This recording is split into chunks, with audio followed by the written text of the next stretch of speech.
pessimist sees the difficulty in every opportunity. An optimist sees the opportunity in every difficulty. Yes, I believe that's certainly a food for thought. And as optimists, you should make do of valuable opportunities that comes your way, and of course, you shouldn't rely on maybe some of the challenges you face in life. You should always, capitalize on opportunities. And you, for one, I know you are someone who doesn't take opportunities lightly. You always make chances whenever they reach you. Exactly. So, what's the secret in mind telling me? I reserve it. You reserve it. All right, no problems.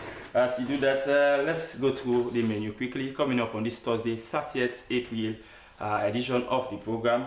In the menu, as President Julius Maada Bio is in his 65th Independence Anniversary speech to the nation, reminds citizens of the current uncertainties around the world.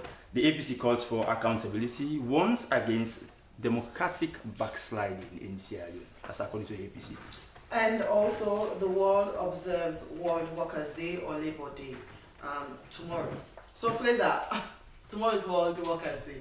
I'm quite sure us as workers, we should be celebrated, because it's not easy waking up early in the morning, sitting in front of the camera and smiling all the time. Don't you think so? Certainly, of course, I think so. If you have a contrary view, because if you say Workers' Day, if you go to the nitty-gritties, why that particular day was, awarded or was given by the United Nations, of course, it was on a sad note, and some workers who are unfairly treated, and so as a way to compensate them, May 1st every year is observed as World Workers' Day, and I believe as workers, we should not only sit at home as holidays, but packages will meet us, don't you think? I'm sure that's the way to go, but we delve into that as we have a guest in the studio that is going to take us through that. Okay. Well, on that note, that's how we invite you to participate in the program by sending your text message to the number displayed on your screen, or send your comments on our Facebook page, SLBC.SL. The program is Good Morning Sierra Leone, live on the Sierra Leone Broadcasting Corporation. Stay with us.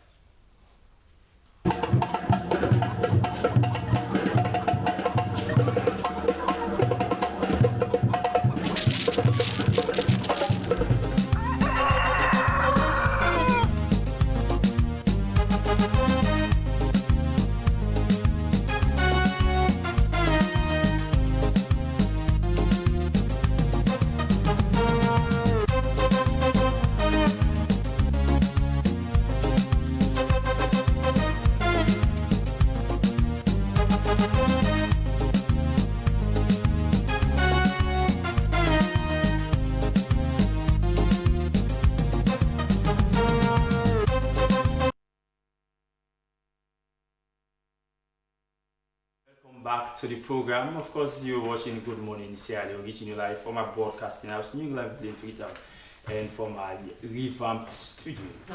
Yes, Esther, like don't you feel the ambience already? Of course. Of course. On that note, we want to begin the program this morning and to usher in our guest and delve into the conversation this morning. For that, International Workers' Day, also called Labor Day in some countries and often referred to as May Day, is a celebration of laborers and working class people that is promoted by the International Labour Movement and occurs every year on the 1st of May.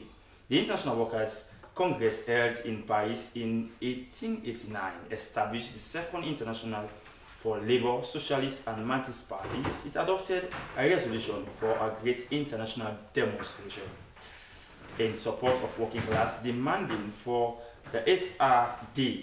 The date was chosen by the American Federation of Labor to commemorate a general strike in the United States of America, which had begun on 1st May 1886 and culminated in a market affair on 4th May. The demonstration subsequently became a year of events. Now, on 1904 6th conference of the Second International called on all social democratic party, organizations and trade unions of all countries to demonstrate energetically on the 1st of May for legal establishment of 8-hour working environments for the class, demands of proletariat and for universal peace. Well, in the studios to delve more into this particular topic, we've been joined by Sarah Thomas Kamara from the Sierra Leone Labour Congress, and of course, we're also expecting Albert Ojo Collier from the Employers Federation and someone from the Ministry of Labour to delve into this very important topic. But certainly we have Madam Sarah Thomas Kamara in the studio. Good morning, Madam. Welcome to the program. Good morning, and good morning, listeners. It's another May Day, and Sierra Leone Labour Congress is in full swing. To support workers across the country. What's the line of activities for this particular May Day 2026? Let me start by saying that May Day is to honor our socio-economic achievements. Okay. You know, the social and the economic achievements of workers in Sierra Leone, but all over, it's in Sierra Leone as a country and all over the world. The activities lined up for this year's celebration, we believe in social dialogue now as a key, because we don't see strikes as an issue now. Okay. We don't see picketing as an issue, though they will come if the issues are not resolved. Yeah. But our first step is to sit on the table and we strike with words and try to get an agreement. If there is a deadlock, then probably it will lead to a strike or it will lead to picketing.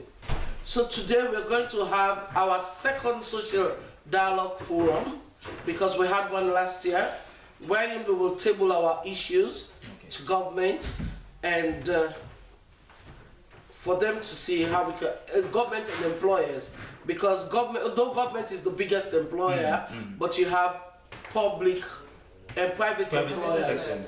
So we will table our issues there and we'll see how we can resolve them. Let me just clear this here.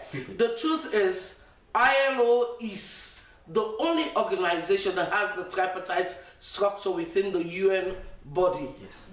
And that means they have government, employers, and employees at equal footing. No one is bigger than the other.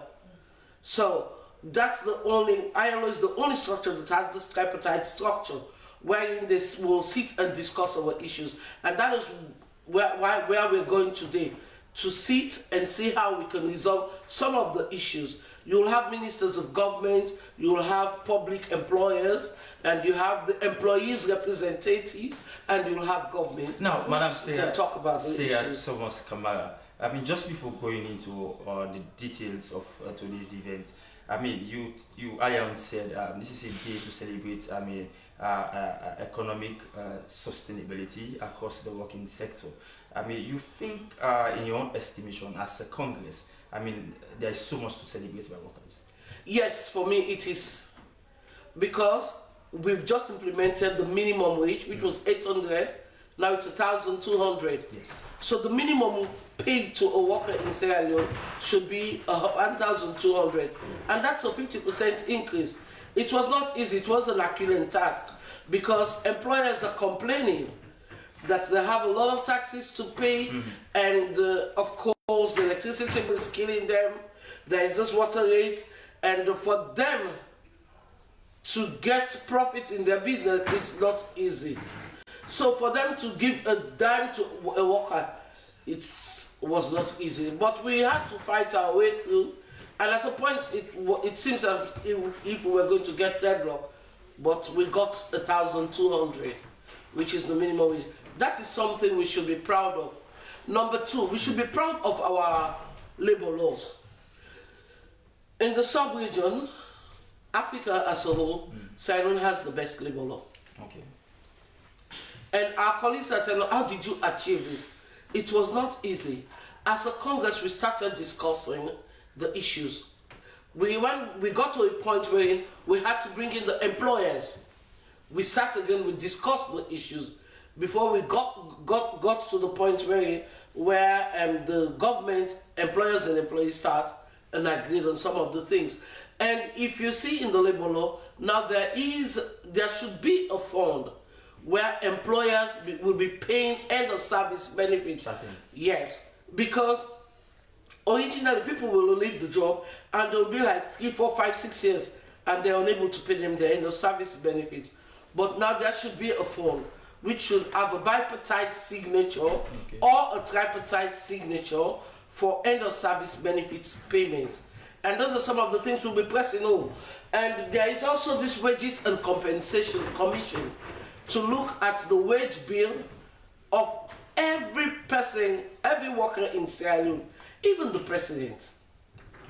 Yes, that we are, because we've been talking about this wage disparity. Somebody in grade 9 in one ministry, another person in grade 9 in another ministry, they'll be having different salary. You know, it should not be like that. If it is grade 9 there, grade 9 there, they should be having. It's going to bring a lot of problems, but we're looking forward to it being faster, where you sit and look at this salary structure and harmonize them. Okay, so when you started the conversation, you were making a mention of there are issues. So would you mind taking us to some of these issues as Labour Congress that you will be putting forward? I don't want to jump into it. If you go to the social dialogue forum, definitely you will get the issues out. Okay, speaking of the 1,200, the minimum wage, is that reflective? In all, even to, and one of the things I would like to bring to your notice, whilst we were discussing, people were saying, that means me nanny, and you can't begin paying 1,200. Almost like they pay me way more to know. If you know you cannot pay your nanny 1,200, don't employ one. But that's the minimum wage, you know? So these are some of the achievements we've got. Okay, speaking of the 1,200, considering the economy right now, definitely it's not enough. So what have you been doing in that direction? That's the baseline, and some of the different trade groups negotiate, and that's the baseline. The different trade groups negotiate, and they do have some different salary structures, definitely. And we look at better terms and conditions of service at the trade group negotiating councils.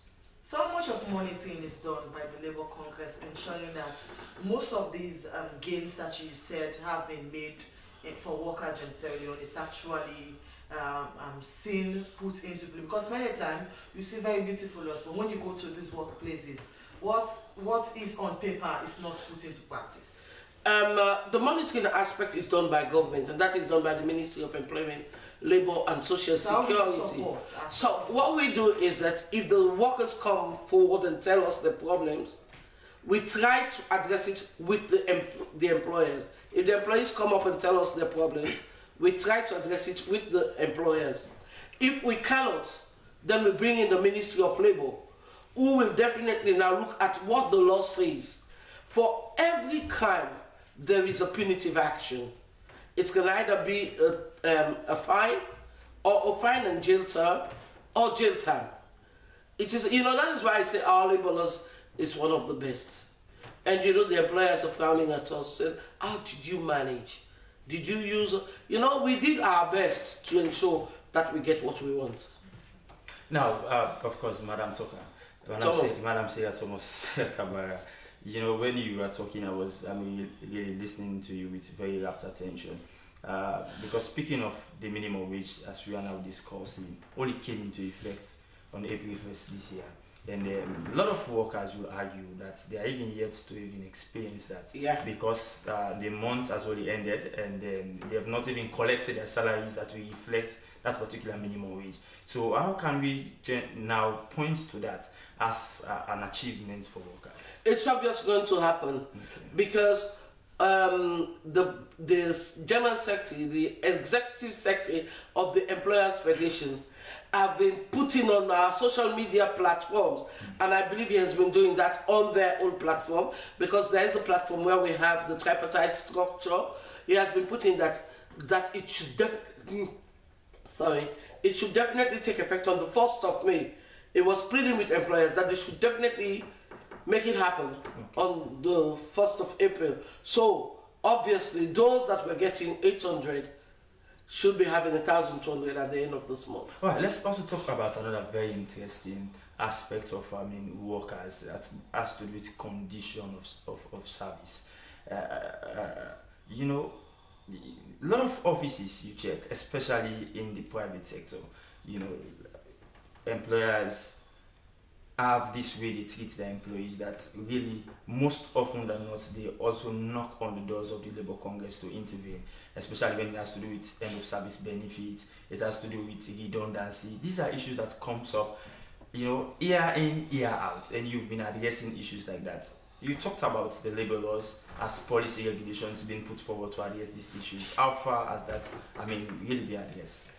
Honestly speaking, I'll tell you that the percentage of addressing that situation is below our expectation. Okay. But go to the social dialogue forum today, you will hear what we have to say on that issue. Okay. Because some of the employers are really adamant, they don't want to see things happen. But we would like government to give us that backup, that setup, that backup wherein we are able to ensure that we get what we want. Because they are the custodians of the law and they have to see it happen. Though sometimes we have some difficulties, but honestly I'll tell you that since the present minister assumed office, he has been one of our push. He's been the force behind us. Yeah. Because for us to be able to get the laborers into a union, it was definitely an Herculean task because they did not want it. But with him and his support, we have achieved that. Now they have a union where don't speak with one voice, though we have some one or two teething issues, but we'll know we'll get there one day. Okay, so talking about the social dialogue that is going to be held today, of course the Vice President is expected to be there. He's going to be there, he's not expected, he's going to be there. I understand. Yes, he's going to be there. Alright, but again, let's also go again on May Day last year. You know, President Julius Madabio made a lot of promises at the Miata Civic Center to not only upgrade the condition of workers across the country, but ensure that you know that there will be a lot of goodies that are going to be unleashed insofar as this year is concerned. From what you've observed so far, are there? One of the things I'll tell you is that there's no tax on our end of service benefits now. Okay. Yes, which is really an improvement. No tax on the end of service benefits. There was tax after 30% of that money was going to tax. But now, no tax on end of service benefit, which means that you'll be taking all of what you have back home. So that is really an improvement. We really dug our heart for that. So what other achievements have been made so far?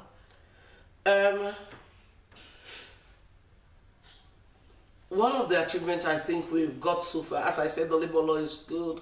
We've got the minimum wage. We've got this tax. And so far, we have that freedom. We have that leverage to do what we want to do. We have that leverage now. So let's talk on the level of collaboration between ministries, departments and agencies that are concerned with regards workers, the labor aspect. What has been the level of collaboration so far?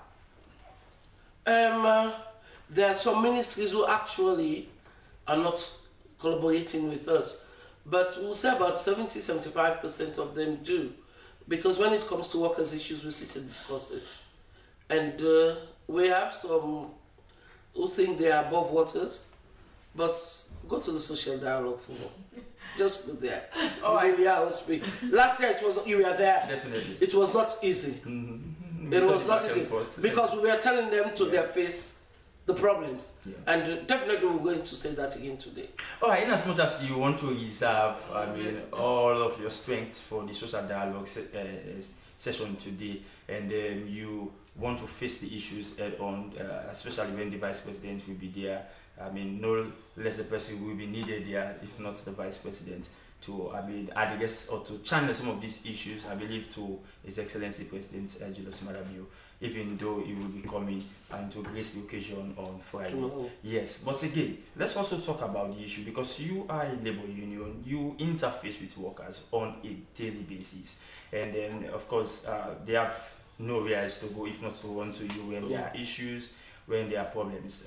Like you said, in the wisdom of the minister, he has been a very instrumental minister. We must commend him for that. A lot of issues has been resolved under his tenure, You saw how he intervened when there was this Woodside issue back in Kono and everything. But again, let's also talk about the Koidu Limited rather. Let's talk about this issue about salary increments. Welfare of workers cannot be addressed if salaries are really not harmonized, because a lot of offices, especially in the government sectors, have been yearning for salary harmonization. I think the salary there's this commission, Wages and Compensation Commission, headed by the former Minister of Labour, Alpha Timbo himself, has been working in that particular direction. How have you been interfacing with that commission to ensure that this whole issue move away from policy now to action? We do have a representative in the board, and it's no less a person than the General Secretary of the Sierra Leone Labour Congress. Okay. And they've been pushing, but Saturday, like you say, talking one box, but he had a shot. Okay. That is, yeah.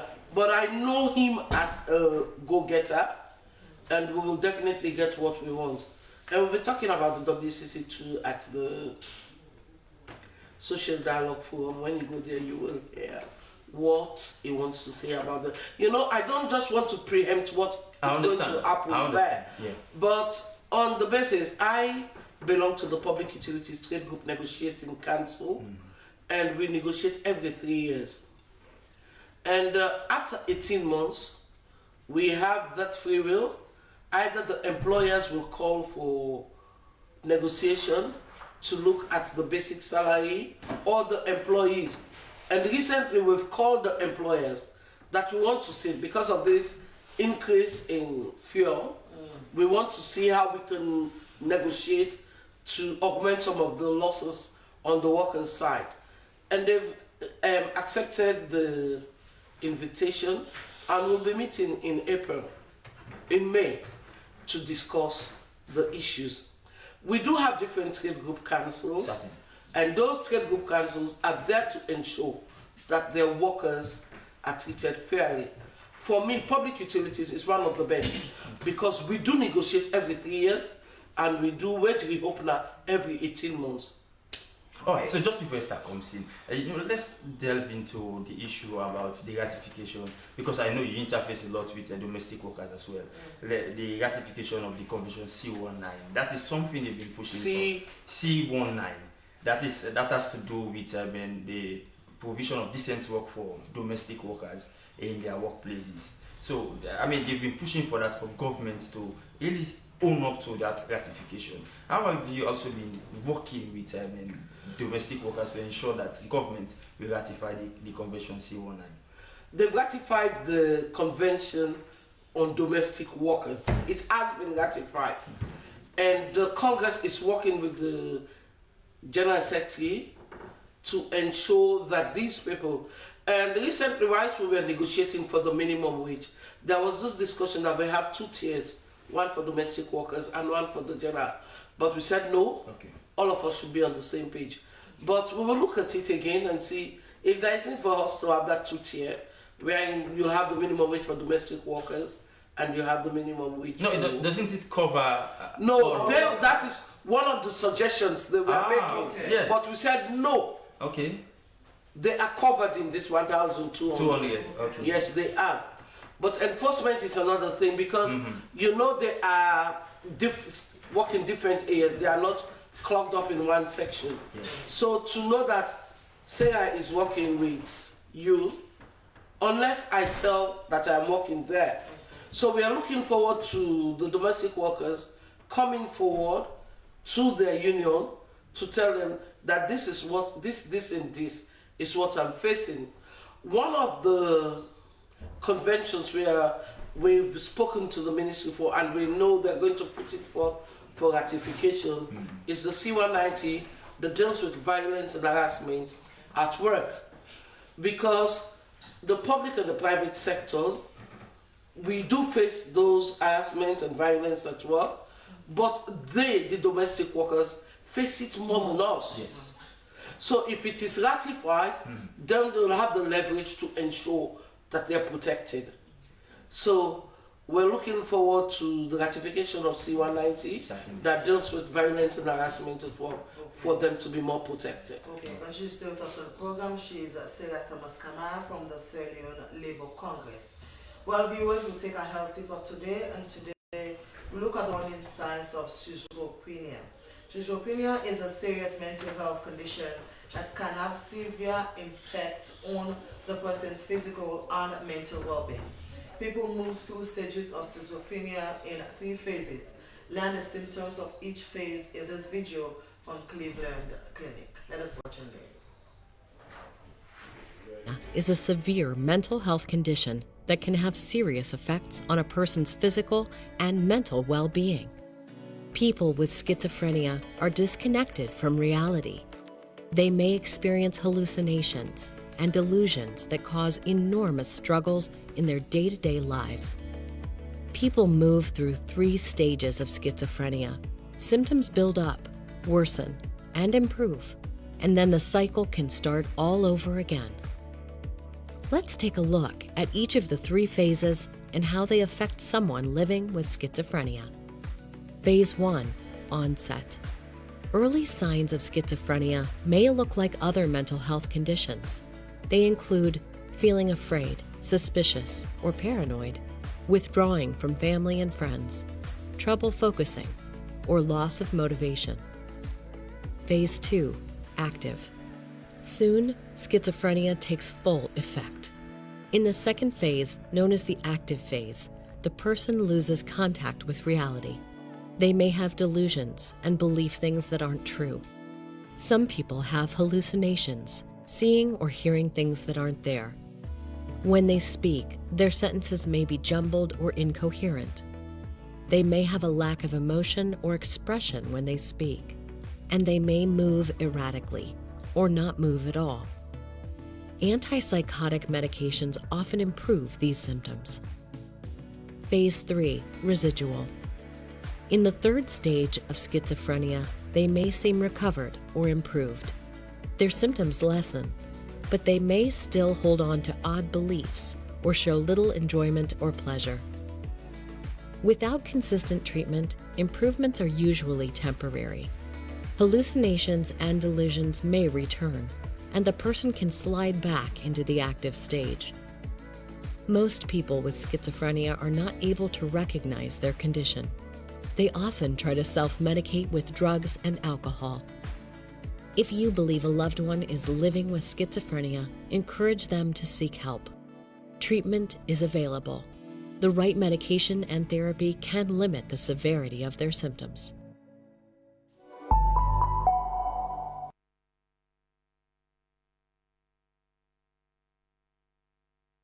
Welcome back. Hope you learned a lot from a health tip of today that has to do with schizophrenia, which is a serious mental health condition that can severely affect someone's physical and mental well-being.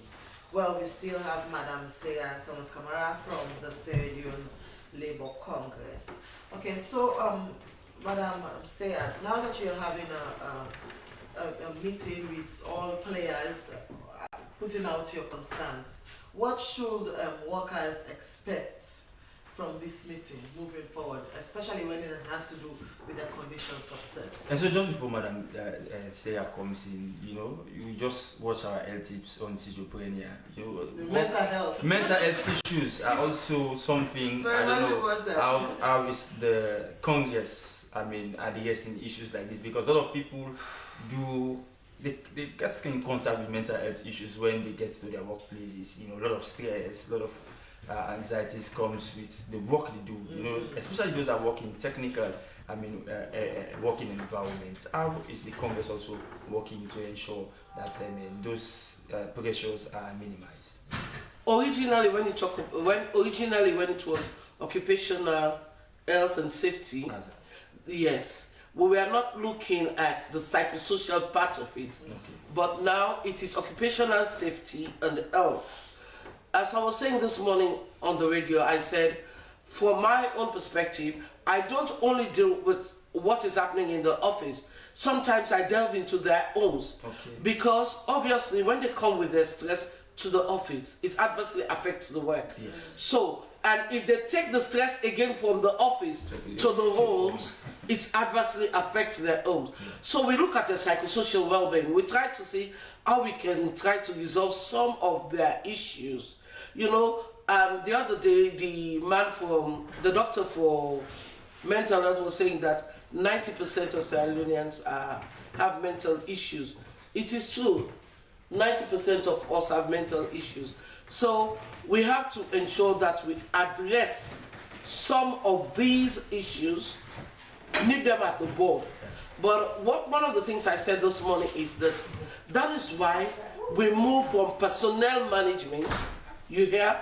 It was personnel management, now to human resource management, bringing in the human face into the whole thing. Okay. Yeah, that is what. The HR should be the person that should be addressing some of those psychosocial issues, because when it comes to the well-being of the staff, when you're healthy, you'll be productive. Okay, speak to the question I asked with regards the expected outcome. What should work? Okay, at the end of today, we should be having some resolutions on the issues.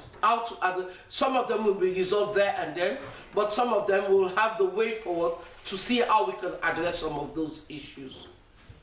All right. Of course, just before letting you go, Madam Sarah, you know, last year it was a family meeting, and there were a lot of promises from the government perspective, you know, especially when it had to do, with the condition of service and of workers across the sectors, not only, government workers or private sector workers, but we also now have,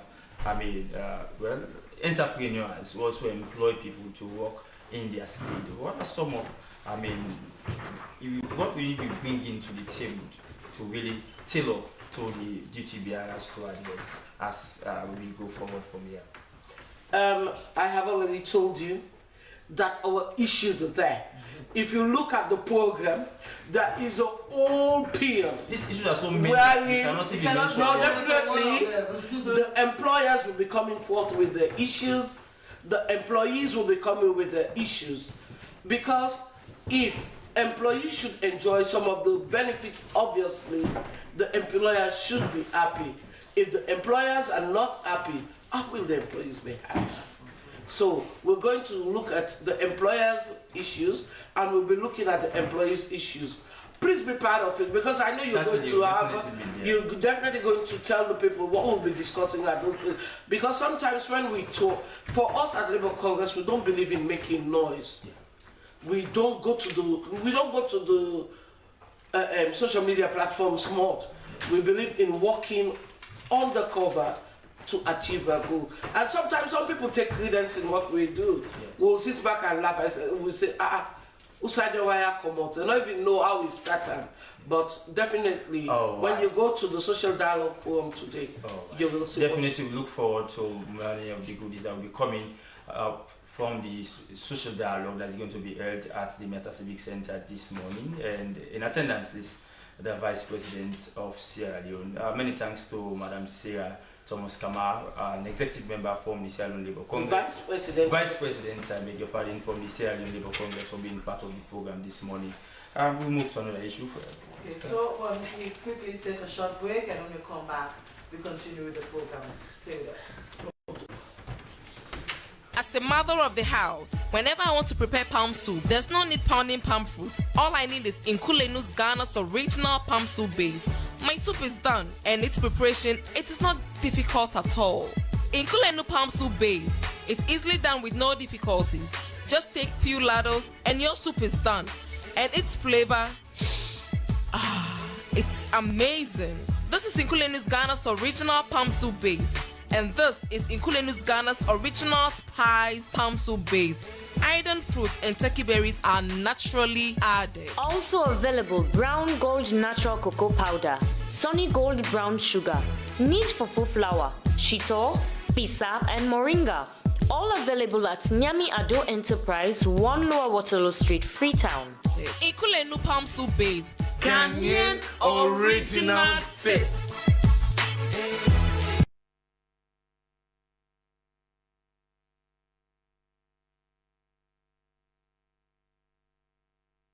Back back. The program you're watching is Good Morning Sierra Leone, reaching you live from the Sierra Leone Broadcasting Corporation Television on Channel 31 and across our social media streaming platforms. We now move to another issue, and of course, this has to do with education and celebrating our alma mater, as the St. Joseph's Secondary School, Brookfields, is celebrating its 160th anniversary. It's a milestone for them, and of course, this morning we have our colleagues who are participating in the schools. Well, it's a back-to-school event that they have this morning, and it's a pity that I'm also not in mine, because as a supporter to their school, you know, they are girls. We were supposed to be in our school attire this morning as St. Edward's Secondary School, giving support to our girls from the St. Joseph to also be in our school attire this morning. But they are here, and for that we start with our very own Frances Bernard, the face you already know. Welcome to the program.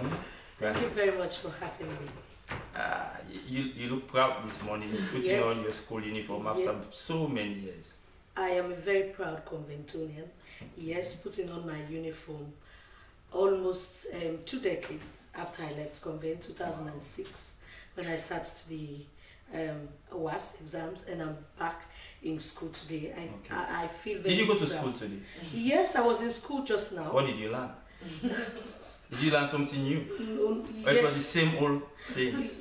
I learned that it doesn't matter how old you are. When you put on this uniform, you just look like you are just coming back to school from primary school. Because I saw older women in their uniforms, and I was like, why are they as young as they are, even when they are more than 60, some are even more than 70 years, but they are there putting on their uniform. So it's, for me, it's not only putting on the uniform, but it's the feeling it goes with. Going to St. Joseph's Secondary School, from JSS 1 to SS3, I think I learned a lot, and that school shaped me the way I am today. So I am very proud to. So is the pen of your school is still ever before you? Yes, fond memories awaken. That's why we are in our school today. Okay. So Cecilia, what does it feel?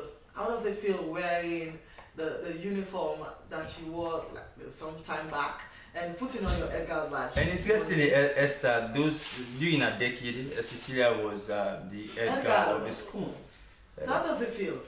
Thank you very much, Dennis and Esther. It feels so good to go back to school. It feels achievable, like you've done well for yourself. And for me, it's more about inspiring the current pupils, for them to know that they can also be whoever they want to be. If you go to St. Joseph right now, you see different aspects of people. We have the mayor of Freetown, we have different dignitaries in society. So it's about going back to school and reminding these kids that we were like you, but today there is something we can boast of.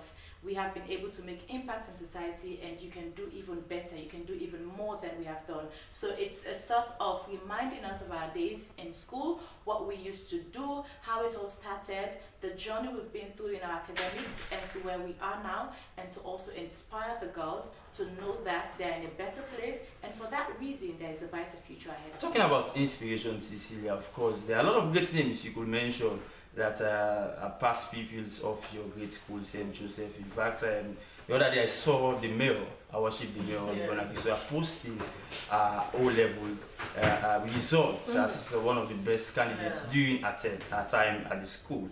I mean, a lot of great names, including the First Lady. I think she's also a pupil of your school. But talking about inspiration, inspiring the younger generation to know that the school is not only great, but they themselves can, be great in whatever they're doing if they are studious to, what they are taught in school and all. How do you think this particular, dispensation can impact, the generations behind you?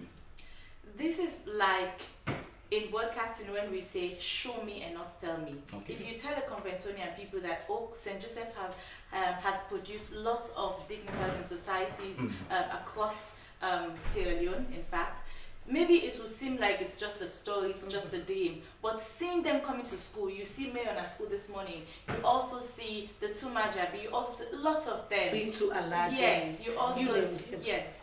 It's like actuality. Yes. It's like seeing that really all of these women are from my school. okay, then it means I can also do it. So for me, it's about bringing it to life, showing them that this is achievable, it is possible. You just have to stick to your education. You notice you're also putting a toll gate in front of your school. Are you It's showing the line of No, it's not a toll gate. Okay. In fact, there is a huge difference. Okay. What is going on in our school is massive construction.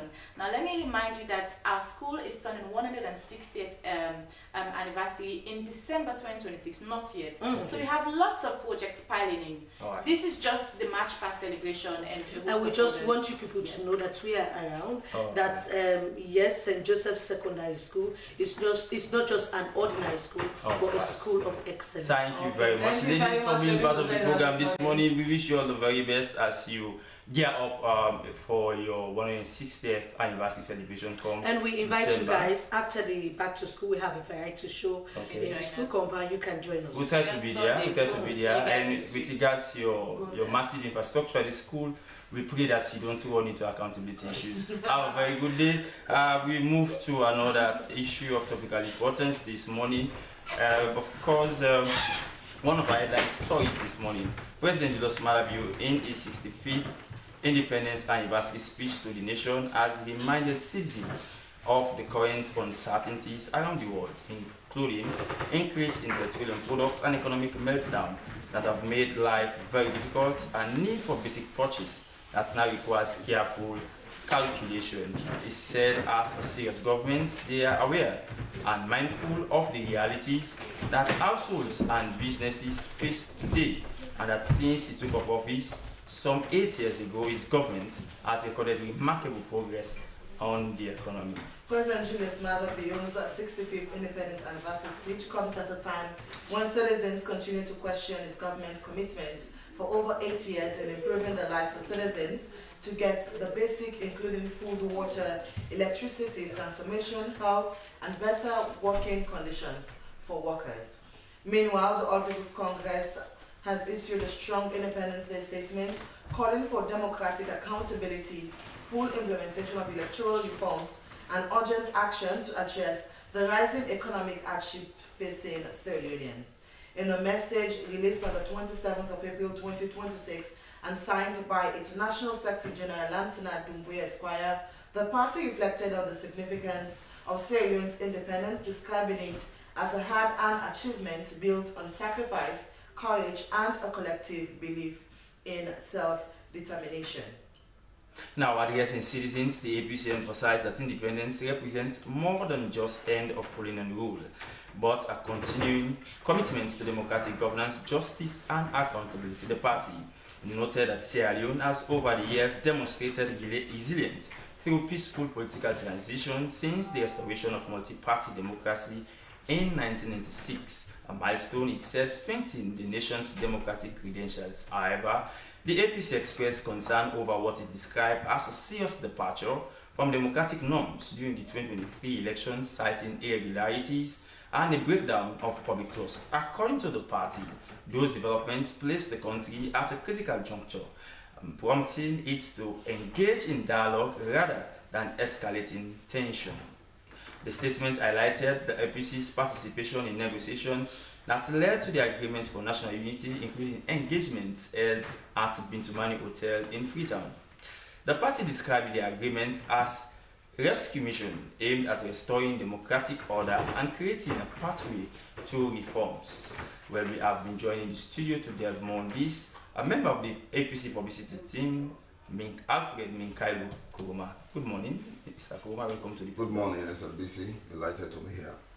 You've heard from Atom intro, we've just read, citing the President's Independence Day speech, and of course, from here you also draw inspiration to issue a press statement calling for democracy to be upheld in the country. Do you think we've had a twist in our country's democracy as a party?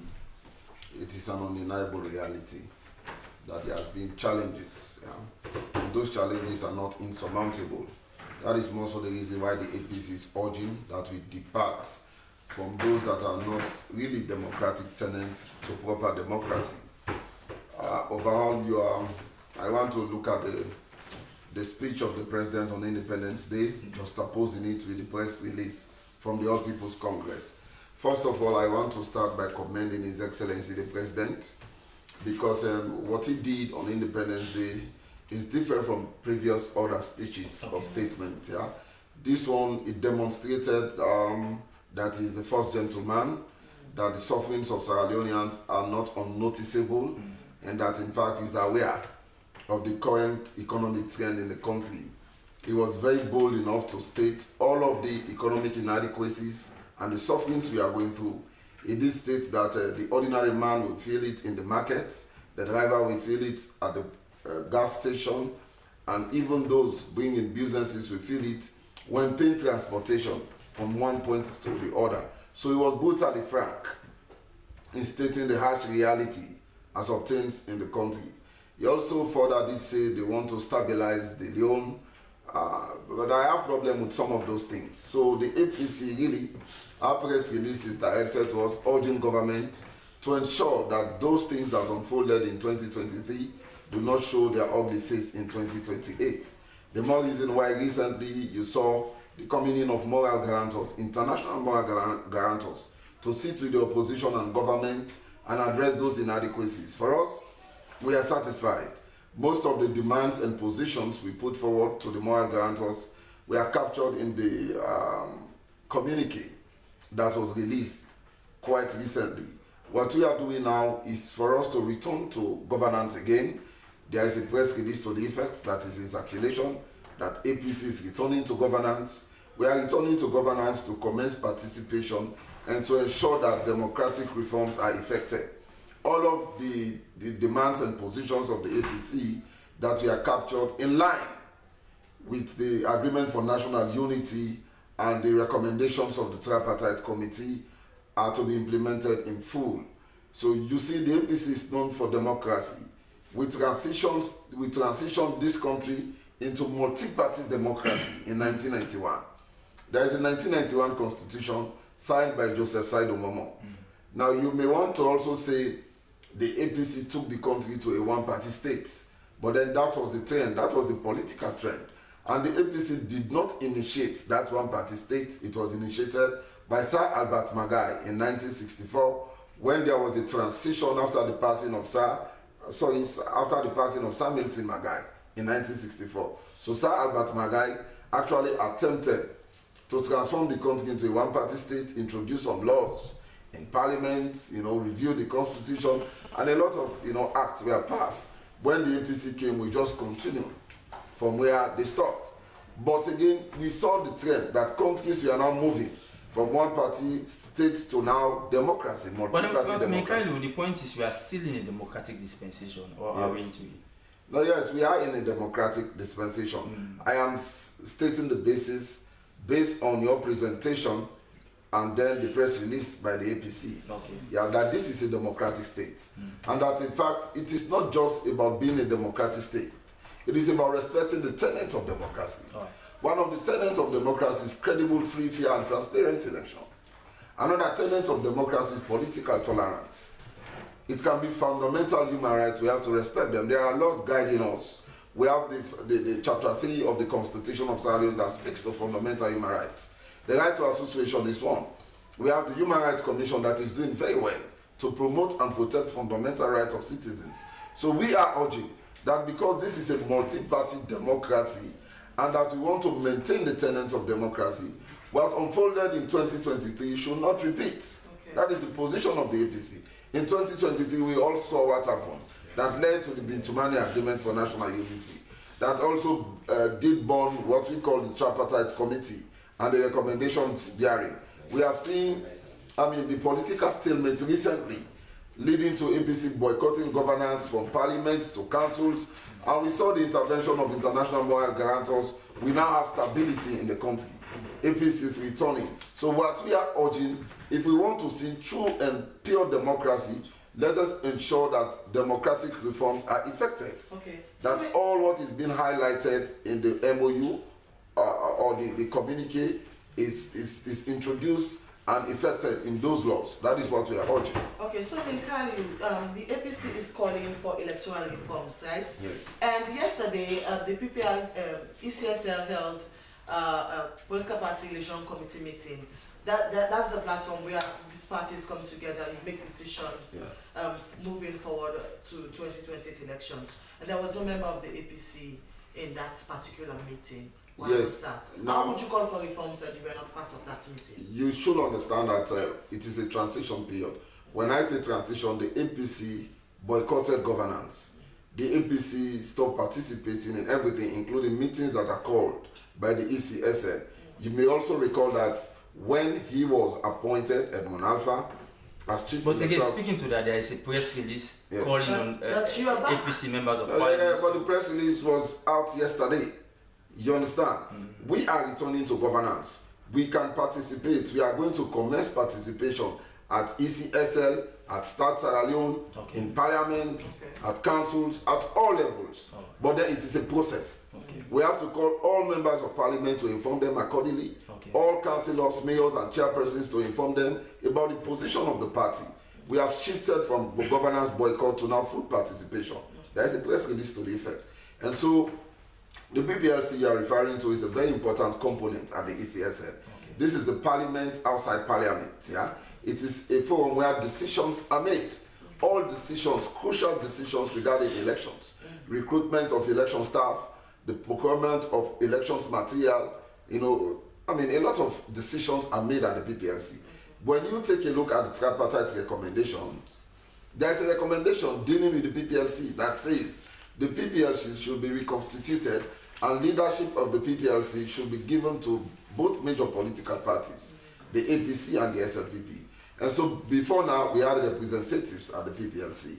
Dr. Richard Conte and others were representing the APC there. So we are going to commence representation going forward.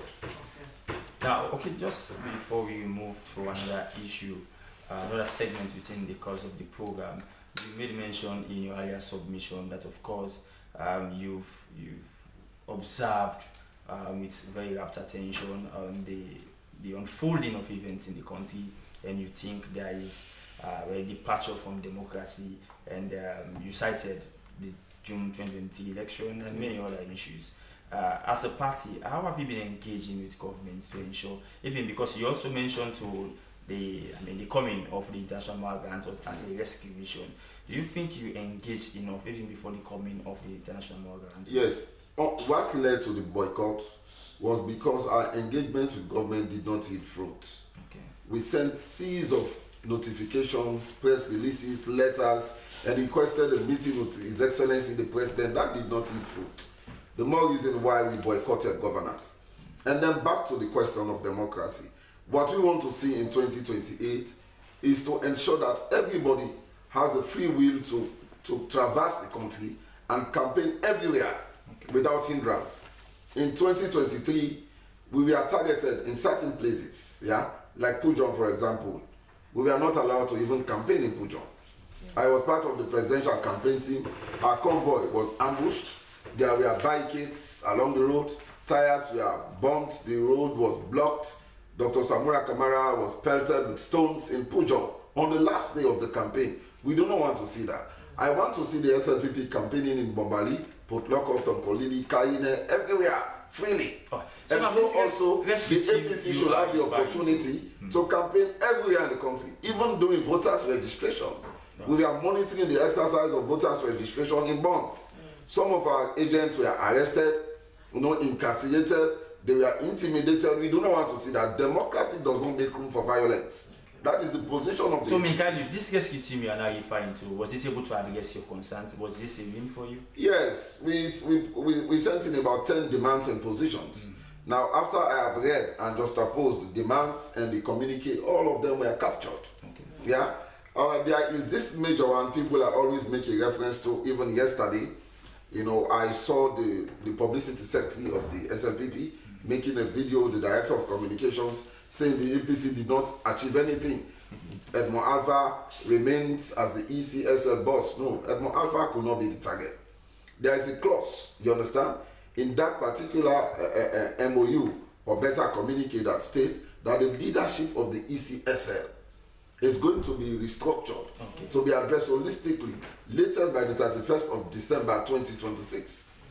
You understand? So they need to know that. So all of the concerns and demands of the APC were fully addressed. All right. Okay. Thank you very much for being part of the program. This morning is Alfred Minkailu Kogoma, member of the APC media team, speaking to us on some of their demands. Oh, and better still, a press release stating well, they complain for a departure in democracy and citing the president's Independence Day speech. We now move to another issue of importance in the program and quickly review the front pages of our local tablet. For that, Esther. The first speaker I have here this morning is the A to Z newspaper, and its banner headline says Sierra Leone leads regional push on malaria elimination. Strengthening accountability and evidence-based policy, Sierra Leone launches national evaluation guidelines. These stories and many more you can find on the A to Z newspaper. 26 women deliver confirm equality gains fragile. Global leaders warn. Leaders say gains could be reversed without action.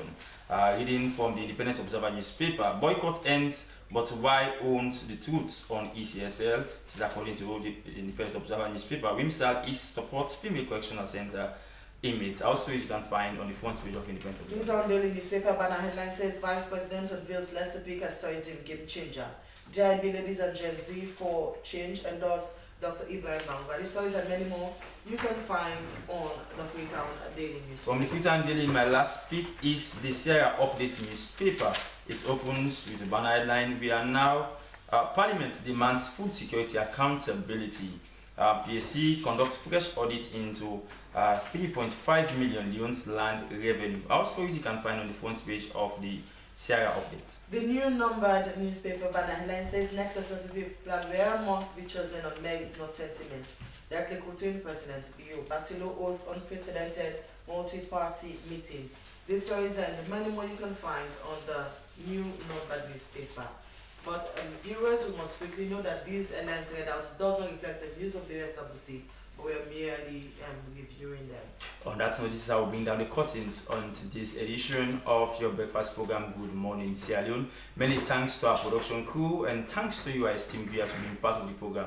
Good Morning Sierra Leone returns tomorrow. I'm Dennis Fraser. And I am Esther Sacco. Quickly take our quote of the day. It's from British statesman Winston Churchill, and it says, "A pessimist sees the difficulty in every opportunity. An optimist sees the opportunity in every difficulty." Good Morning Sierra Leone returns tomorrow. It returns on Monday. On Monday, yeah. And on that note, I want to say Happy Workers' Day to all workers around the country. Especially our colleagues here at the SLBC. Okay, goodbye. Goodbye.